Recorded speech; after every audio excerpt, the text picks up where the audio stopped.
So today I'm going to be looking at the 1990 through 1997 Lincoln Towncar. These cars were the old fucker mobiles of the 90s. Lincoln managed to stay in business all through this time by playing on what you would call patriotic Americans who fought in the wars and really didn't want to buy a Japanese-based car. Let's take a look. So they started out in 1990 with the 5.0 liter, and it was a carryover. It was the 140 horsepower model, and while reliable, it was totally underpowered for a car this size. In 1991, they unveiled the 4.6 liter. You watch my other videos, you hear me talk about it. It's an underpowered pile of shit. Spent all this research and development on it, and it turned out, 215 horsepower. So being a Ford fan through the 80s and 90s is a hell of a lot like being a Dallas Cowboys fan. Every year you hope that, just maybe they'll come out with something new and better. But in the end, you get a bunch of mediocre bullshit like the 4.6 liter. So if you got the 90 model with the 5.0, you're going to have the AODE transmission. It was a steaming pile of horse shit in the Mustang, let alone a car that weighs 1,000 pounds more. Slipping and miss shifts are very common with these things, and they're just really not a very good transmission. Now, with the addition of the 4.6 liter, they came out with the 4R70W. I've talked about this in other Ford videos. It was a pretty strong transmission, but in these early years they did have problems. Most notably, the neutral safety switch gets off center and the damn thing stays in neutral all the time. You'll also break the 1-2 accumulator spring and have a really fucking harsh 1-2 shift.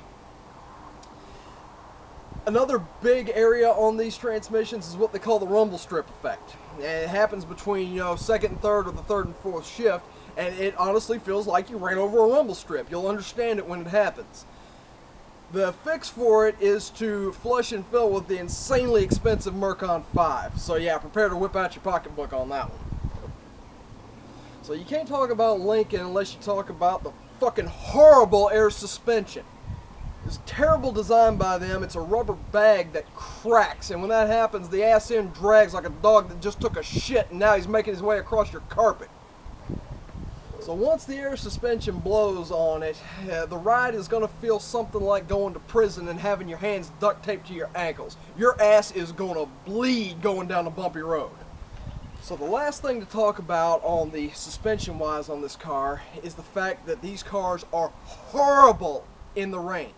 Words can't describe how horrible they are in the rain. It slips and slides like it's on ice when the second the road gets wet.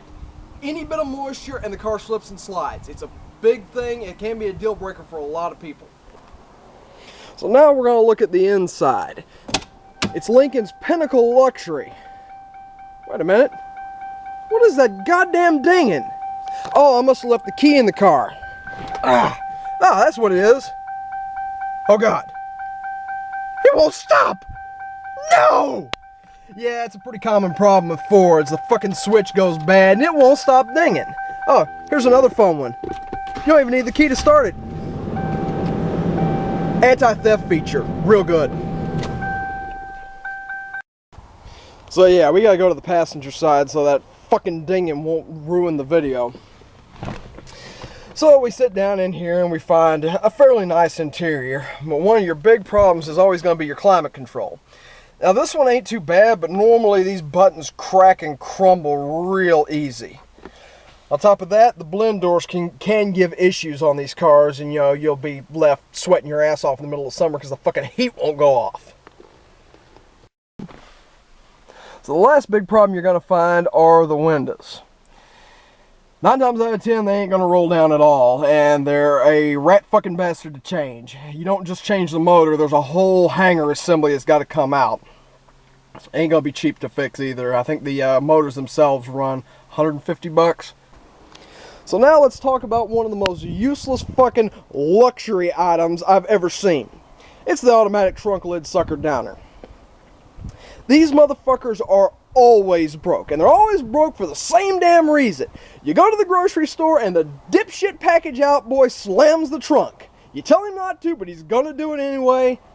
Yeah, once that happens, the trunk don't shut anymore, and then it fills up with water. And look at it, it's practically a hot tub. Then your ass end rots out. Real nice. And what the fuck were they even thinking? It's not that hard to shut the trunk by hand. You actually need it to go.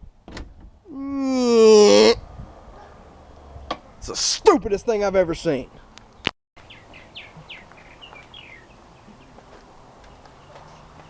So yeah, overall these cars can be had for next to nothing nowadays, and they're really nice luxury cars, but they do have a few quirks that you really want to watch out for. Outlined them here. Thanks for watching, hope it helps.